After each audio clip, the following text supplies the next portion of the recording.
pinakamalaking maling impression sa akin ng mga tao is that wala akong personality. Na boring ako, na dry akong tao, and is Charlie okay? Hindi yun, na wala. Ito lang, na I'm just another face. I'm just another guy na, sige, pogi ka. And the question is always, what more? What else? So ako ever since bata talaga ako, mahihain naman talaga akong guy. Very introverted. If you met me how many years ago, hindi talaga ako ganito.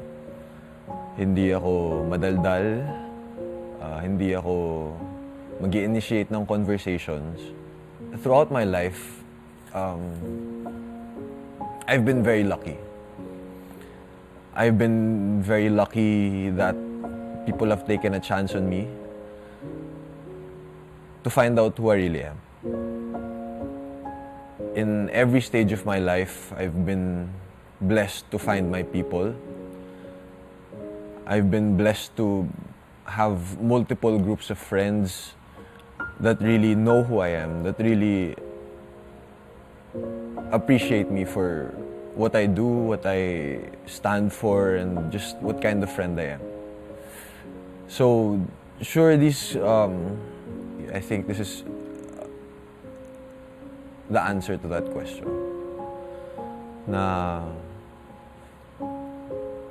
dito mo lang talaga makikita yung personality ng tao. Dito mo lang talaga makikita kung paano siya 24/7. Dito mo lang talaga makikita kung paano siya makisalamuha with every single kind of personality there is in this room. And so far, I am so grateful for everyone here kasi none of you have given me a hard time. None of you have made it difficult for me to show who I am. None of you have made me feel off na, oh, ba't ka ganyan? Ba't ka, may pagka-nerdy ka, sige. May pagka-weirdo ka, may pagka-introvert ka, sige. Pero tanggap ka namin. Siyempre, it made me feel seen. It made me feel less afraid to show who I am. Na parang pag nandito ka kasi sa bahay, hindi mo na kasi maiisip kung ano sabihin ng tao. All that matters is living here. Is living here, living with all of you. And, ayun.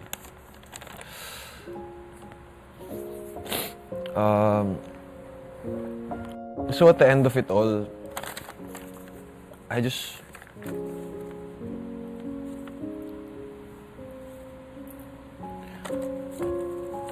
want to feel loved by the people. Because for me, it's not a complete journey without love. Now, I've gone through my school, I've gone through my judo career, I've gone through my modeling phase, my commercial phase, and in every step of the way, I've given love to other people and they've given it back. Ang sarap lang sa feeling magmahal and mahalin ng ibang tao. So, sana through PBB, mahanap yun ng tao na gawin sa akin. Sana mahalin ako ng tao sa labas for who I am, for how I am, for how I act. And I feel like that's one of my measures of success. Kung gaano ako kamahal ng tao.